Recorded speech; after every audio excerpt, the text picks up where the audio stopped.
নমস্কাৰ সকলোকে স্বাগতম জনাইছো ষ্টাডি কৰ্নাৰ আসামৰ আন এটা ভিডিঅ'লৈ HSLC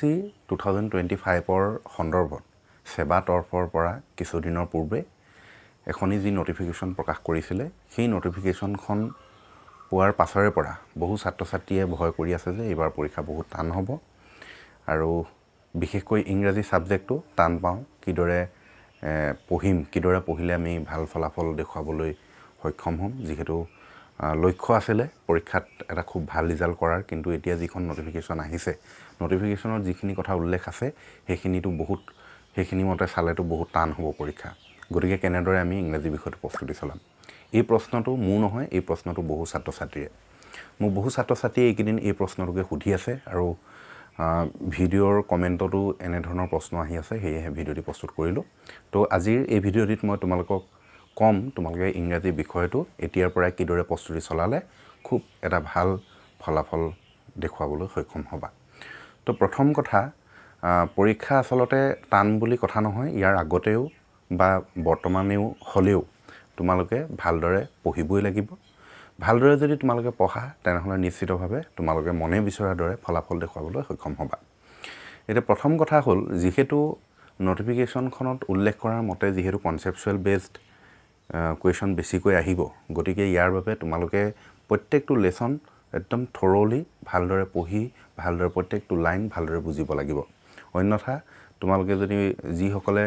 মুখস্থ কৰা কমন কুৱেশ্যন বিচাৰি মুখস্থ কৰা সেই সকলে কিন্তু বিপদত পৰিবা ঠিক আছে তোমালোকে প্ৰথম কথা হ'ল কি কৰিব লাগিব যিবোৰ লেসন হওক বা যিবোৰ কবিতা আছে তোমালোকৰ সিলেবাসৰ সেইবোৰ খুব থৰলি একদম লাইন বাই লাইন খুব ভালদৰে বুজিব লাগিব আৰু ইয়াৰ কাৰণে কি হয় তোমালোকে বিশেষকৈ স্কুল ক্ষতি কৰিব নালাগে কাৰণ স্কুলত যেতিয়া শিক্ষকে বুজাই দিয়ে খুব ধুনীয়াকৈ বুজায় আৰু সেইবোৰ যদি খুব ভালদৰে মনোযোগেৰে যদি শুনা হয় তেনেহলে তোমালোকে নিশ্চিতভাৱে লেসনবোৰ বুজি পাবা আৰু তেতিয়া ঘৰত আহিলে তুমি পঢ়িলেও বুজাত অসুবিধা বৰ বেছি নহয় ঠিক আছে ৰিভিজন কৰোঁতে কিন্তু যদি ক্লাছত যদি গুৰুত্ব নিদিবা তেতিয়াহলে কিন্তু ঘৰত আহি পঢ়িলেও বুজি পোৱা নাযায় গতিকে যিসকলে টান পোৱা সেইসকলে ক্লাছত ভালদৰে গুৰুত্ব দি শুনিবা আৰু মোৰ চেনেলতো প্ৰত্যেকটো লেসনৰ ভিডিঅ' দিয়া আছে তোমালোকে যদি কিবা বুজি পোৱাত অসুবিধা হয় তেনেহলে ভিডিঅ' চাই বুজিব পাৰিবা আৰু যদি তাৰ উপৰিও যদি কিবা অসুবিধা পোৱা তোমালোকে কমেন্ট সেকশনত কমেন্ট কৰিবা বা মোৰ হোৱাটসএপ নম্বৰত মেছেজ কৰি হলো ইংৰাজী বিষয়ত কিবা অসুবিধা পালে মোক সুধিব পাৰিবা ঠিক আছে তাৰ পিছত নেক্সট কথাটো হ'ল এতিয়া যিখন সেৱা তৰফৰ পৰা প্ৰকাশ কৰা যিখন স্যাম্পল কুৱেশ্যন পেপাৰ ইংৰাজী বিষয়ৰ সেই কুৱেশ্যন পেপাৰখনত চেঞ্জেস বহুখিনি আছে ইয়াতে তোমালোকৰ যি সিলেবাস সেই সিলেবাসৰ বহুখিনি বস্তু বাদ পৰিছে ইয়াৰ পৰা আৰু মোৰ বোধেৰে সেই তেনেকুৱা ধৰণৰ ইমান নহয়গে কাৰণ সিলেবাস যিহেতু আছে সেই সিলেবাসৰ পৰাই আহিব ঠিক আছে ইংৰাজী বিষয়ত তেনেকৈ বৰ বেছি আউট অফ সিলেবাস বোলাৰ কথাটো ইমান প্ৰযোজ্য নহয় হ'ব কোড হ'ব এতিয়া তোমালোকে চোৱা তোমালোকৰ ইংৰাজী বিষয়ত পেছেজ দুটা আহে এটা সিন পেছেজ আৰু এটা আনসিন পেছেজ সিন পেছেজটো থাকিবই লেসনৰ পৰা দিব সেইটো অকনমান হয়তো আগতে যিখিনি আসলতে আনসিন পেছেজ দিছে একেবাৰে খুব সহজ হয় ঠিক আছে এতিয়া হয়তো অকনমান টান টাইপৰ হয়তো দিব পাৰে সেইখিনি লৈ পিনে তোমালোকে চিন্তা কৰিব নালাগে সেইখিনি কি কৰিব মই তোমালোকক অলপ পাছতে জনাই আছো তাৰ পিছত নেক্সট কথাটো কি যে মই কৈ আছিলো তোমালোকৰ যেটো আনসিন পেছেজ সেই আনসিন পেছেজটো অকনমান টান কৰিব মানে কি হয় আগতে যিখিনি তোমাৰ পেছেজ আহিছিলে সেইখিনি এনেকুৱা পঢ়িলে ডাইৰেক্ট তাতে উত্তৰটো ডাইৰেক্ট থাকে ডাইৰেক্ট লাইন এটা উঠাই দিলেও আনসাৰটো হৈ যায় কিন্তু এতিয়া যিখন তোমাৰ স্যাম্পল কুৱেশ্যন পেপাৰ দিছে তাতে যিখিনি পেছেজ দিছে সেইখিনি কিন্তু তেনেকুৱা নহয় সেইখিনি পঢ়ি লৈ একদম তুমি ভালদৰে বুজি পাব লাগিব বুজি পালেহে যিখিনি কুৱেশ্যনছ আছে সেইখিনি সলভ কৰিব পাৰিবা যদি ভালদৰে যদি বুজি নোপোৱা তেনেহলে কিন্তু তাত লাইন বাই লাইন পঢ়ি লৈ পিনে ডাইৰেক্ট আনসাৰ ওলাব নোৱাৰিবা ঠিক আছে গতিকে ভালদৰে পঢ়িব লাগিব ভালদৰে বুজি পাব লাগিব তেতিয়া সেইখিনি কৰিব পাৰিবা এতিয়া এই যি আনসিন পেছেজ এইখিনি তোমালোকে যিমান পাৰা সিমান প্ৰেক্টিছ কৰিব লাগিব আৰু প্ৰেক্টিছৰ বাবে তোমালোকে CBSEৰ যিখিনি পেছেজ CBSE তোমালোকে প্ৰিভিয়াছ ইয়াৰৰ কুৱেশ্যন পেপাৰ ফলো কৰিব পাৰা বা বিভিন্ন ৱেবছাইটত তোমালোকে পাই যাবা CBSEৰ পেৰাগ্ৰাফবোৰ সাধাৰণতে আহি থকা আৰু এই যিখন স্যাম্পল কুৱেশ্যন পেপাৰ তাত যিখিনি পেৰাগ্ৰাফ দিছে ঠিক আছে যিখিনি পেছেজ আছে সৰি সেই পেছেজখিনি তোমাৰ আনসিন পেছেজখিনি গোটেইখিনি CBSEৰ পৰা দিয়া আছে মই চাইছিলো সেইখিনি ঠিক আছে চাই লৈ পিনি মই পাইছো যে সেইখিনি গোটেইখিনি CBSEৰ হয় গতিকে আনসিন পেছেজৰ ক্ষেত্ৰত তোমালোকে CBSE চাব লাগিব আৰু লগতে তোমালোকে এটা ভাল খবৰ দিব বিচাৰিছো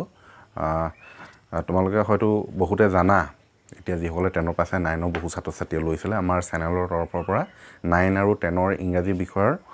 দুখনকৈ MCQs প্ৰকাশ কৰা হৈছিলে ঠিক আছে আজি এই বছৰ 3 বছৰ হ'ব 3 নম্বৰ বছৰ ভৰি দিব আৰু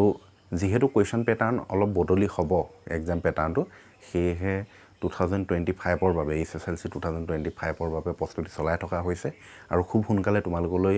সেই আনসাৰ বেংকখনি আমি মুকলি কৰি দিম মুকলি যিদিনা কৰিম সেইদিনা তোমালোকক ভিডিও আকাৰে জনাম আৰু তাতে আমি যিমান পাৰো কনসেপচুৱেল বেসড কোৱেশ্চন বিলাক আনিবলৈ চেষ্টা কৰি আছো ঠিক আছে আৰু আনসিন পেছেজ আমি CBSE ৰ পৰাই যিমানখিনি পাৰো সিমানখিনি আমি তাত দিম আনসাৰ সহ আৰু যেহেতু ইয়াৰ আগৰ যিখন MCQs আনসাৰ বেংক আছিল তাত পেছেজ নাছিলে কিন্তু এবাৰ পেছেজও আমি দিম সিন পেছেজ আৰু আনসিন পেছেজও দিম আৰু যিমানখিনি কোৱেশ্চন থাকিব প্ৰায়বোৰ আমি কনসেপচুৱেল বেসড কোৱেশ্চন তাতে সন্নিবিষ্ট কৰিবলৈ চেষ্টা কৰি আছো ঠিক আছে প্ৰায় 80% কাম সম্পূৰ্ণ হৈছে আৰু 20% কাম আছে আৰু সেইখিনি সম্পূৰ্ণ হোৱাৰ লগে লগে তোমালোকক জনাই দিম তো মুঠেৰ ওপৰত ইংৰাজী বিষয়টো তোমালোকে লেসনবোৰ কবিতাবোৰ খুব ভালদৰে বুজিবলৈ যত্ন কৰা আৰু খুব ভালদৰে যেতিয়া বুজি লবা তেতিয়া নিশ্চিতভাৱে তোমালোকে পৰীক্ষাত প্ৰশ্ন উত্তৰ কৰিবলৈ একো অসুবিধা নাপাবা ঠিক আছে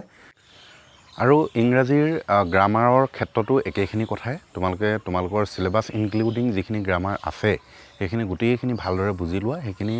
নিয়মবোৰ মুখস্থ কৰিলেও নহব যদিহে তোমালোকে ভালদৰে বুজি নোলোৱা ভালদৰে বুজি লোৱা তেতিয়া বুজি ললে তোমালোকে গ্ৰামাৰৰ নম্বৰখিনিও পাবা আৰু কি বুলি কয় মুখস্থ বুলি ক'লে কি হ'ব তোমাৰ যিখিনি প্ৰিপ'জিশন আছে এপ্ৰপ্ৰিয়েট প্ৰিপ'জিশন সেইখিনি তোমালোকে মুখস্থ কৰিবলগীয়াও হ'ব সেইখিনি মুখস্থ কৰিলেও কাম দিয়ে কিন্তু বাকি যিখিনি আছে voice narration preposition tense determiners combined sentence sentence correction make sentence এইবোৰ তোমালোকে ভালদৰে বুজি ল'ব লাগিব তেতিয়া বুজি ল'লে তোমালোকে পৰীক্ষাত নম্বৰ পাবলৈ সক্ষম হ'বা মুঠেৰ ওপৰত তোমালোকে ইংৰাজী বিষয়টো প্ৰত্যেকটো বস্তু তোমালোকৰ লেসনেই হওক বা গ্ৰামাৰেই হওক প্ৰত্যেকখিনি বস্তু তোমালোকে একদম পুৰা ভালদৰে বুজি ল'বলৈ চেষ্টা কৰা আৰু ভালদৰে বুজি ল'লে তোমালোকে পৰীক্ষাত নম্বৰ পাবাই তাত কোনেও ৰখাব নোৱাৰে ঠিক আছে তো এইখিনি আছিলে যদি ভিডিওটো ভাল লাগিলে লাইক কৰি দিবা আৰু বন্ধুবৰ্গলৈ শ্বেয়াৰ কৰি দিবা নাপাহৰিবা ধন্যবাদ তো এতিয়া দেখাবলৈ বিচাৰিছো তোমালোকক এখনি MCQs and VSA answer bank এটা তোমালোক দেখিবলৈ পাইছা সেবা ক্লাছ 10 HSLC 2024 এখন যোৱা বছৰৰ আমাৰ চেনেলৰ তৰফৰ পৰা প্ৰস্তুত কৰি উলিওৱা MCQs and VSA answer bank আৰু বৰ্তমান সময়ত HSLC 2025 ৰ বাবে আমাৰ প্ৰস্তুতি চলি আছে ইতিমধ্যে 80% কাম সম্পূৰ্ণ হৈছে 2 দিনৰ ভিতৰতে সম্পূৰ্ণ এখন হৈ উঠিব আৰু হৈ উঠাৰ লগে লগে তোমালোকে এখনি লাভ কৰিবা ইয়াতে যেহেতু HSLC 2025 ৰ বাবে এক্সাম প্যাটাৰ্ন হলনি কৰিছে গতিকে সেই হলনি প্যাটাৰ্নত যেনেকুৱা ধৰণৰ কোৱেশ্চন আহিব তেনে ধৰণৰ কোৱেশ্চনে বেছিকৈ কনসেপচুৱেল বেসড কোৱেশ্চন সন্নিবিষ্ট কৰি প্ৰস্তুত কৰি উলিওৱা হ'ব এই MCQs এণ্ড VSA আনসাৰ বেংকখনি গতিকে তোমালোকে